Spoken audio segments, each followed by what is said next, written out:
In the day's other news, President Trump took on globalism and Iran in his formal address at the United Nations today. He spoke against the backdrop of this growing impeachment talk in Washington. Again, Yamiche Alcindor reports. The president's tone may have been subdued. If you want freedom, take pride in your country. But his talk was still tough as he pushed his America First approach. The future does not belong to globalists. The future belongs to patriots. In his address to the United Nations General Assembly, President Trump targeted familiar foes. In particular, he called for allies to help counter Iran. All nations have a duty to act. No responsible government should subsidize Iran's bloodlust.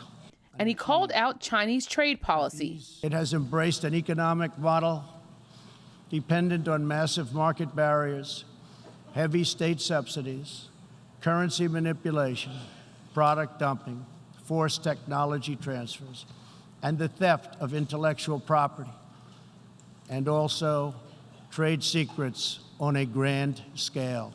The president also used the World Forum to make his case for his domestic agenda. He praised U.S. unemployment rates and highlighted his tax cuts. And he was uncompromising on illegal immigration. If you make it here, you will not be allowed in. You will be promptly returned home. You will not be released into our country. Today's speeches also featured a number of authoritarian and far-right figures, including leaders from Turkey, Egypt, and Brazil. Brazilian President Jair Bolsonaro dismissed warnings about wildfires in the Amazon rainforest.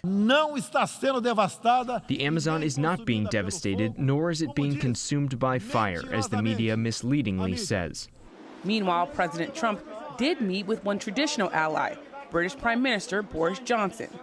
The meeting came hours after Britain's highest court struck down Johnson's decision to suspend Parliament. The president offered him moral support. He's doing a fantastic job, not easy, but doing a really good job, and I think he's going to make great progress come October. For the PBS NewsHour, I'm Yamiche Alcindor at the United Nations in New York.